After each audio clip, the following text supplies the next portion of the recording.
Day 116 of the wall garden. This past couple weeks have been pretty busy for me. I've been dealing with fungus gnats and spider mites. So, overhauling of the garden, I got rid of the parsley. That was pretty done. The soil moisture has been way too high, and that's just led to a breeding ground for fungus gnats. They have completely infested my house, so now I'm emptying out, cleaning everything out, because also the chicken fertilizer made my house smell like poop. So it's been a rough couple weeks. Here I am cleaning out the fertilizer, and I'm going to leave these empty so I can dry out the top inch of soil, because that is the best way to deal with fungus gnats. I've also applied some yellow sticky tape, because who knew, but fungus gnats are attracted to the color yellow. So they're just, get them on Amazon, and they're shaped like a butterfly, and you just stick them in the soil and they attract the fungus gnats. So I'm hoping between the two we can get my house back, because I'm really tired of swallowing fungus gnats. On top of that, I've also been dealing with spider mites.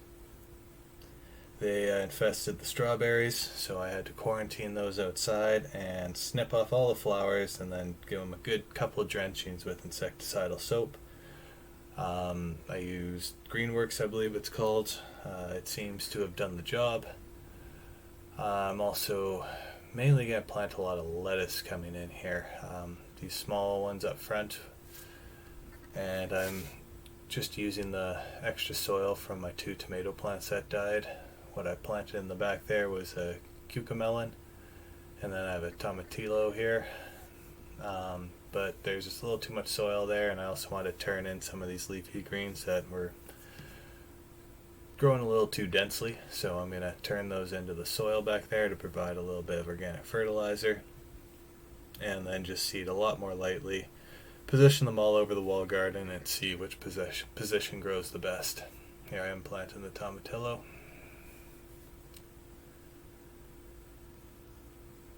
And that's the last of the soil there. Alright, got the seed book out now. I'm planting the Fast Blend and the Summer Picnic. I'm going to see which one grows best. And I got some oregano finally arrived, so I'm going to plant that in the big one. And also the lettuce ball, I'm going to see if it does better in the big pot as well, because it was not enough room in the small pots. And I'm replanting the chives, because those just did horribly.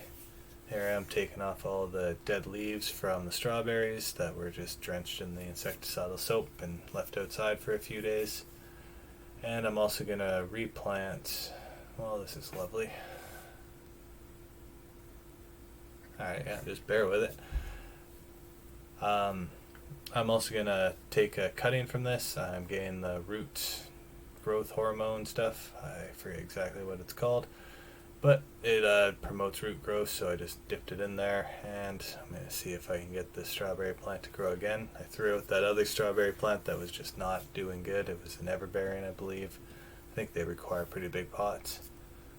Alright, that's it for this video. Thanks for watching. Here's just another overview of the garden after I got it all put back together with the fungus gnat traps. You can see they're doing quite well. I already got a few catches. Bonsai dill is it's responding. We'll see how that goes. You're gonna notice a few gaps. Those plants are in quarantine outside still, dealing with the spider mites. I also moved the catnip coming up here to the far position. It was growing quite well, and the other ones in the outside weren't doing so well, so maybe a rotation might do. This gap here, I actually sent that sailing across the living room floor by accidentally knocking it off the wall, so I'll need to replant that in a few days here. And anyway, thanks for watching, and don't forget to like the video and subscribe to the channel, and I'll see you soon for another update. Bye now.